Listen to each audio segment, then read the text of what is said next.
اسمع الحدوتة دي وقول لي فهمت ايه.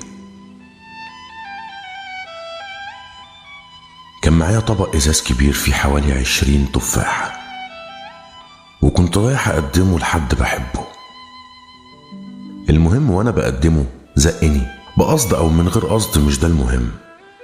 المهم ان الطبق وقع واتكسر والفاكهة اتنطورت في كل حتة.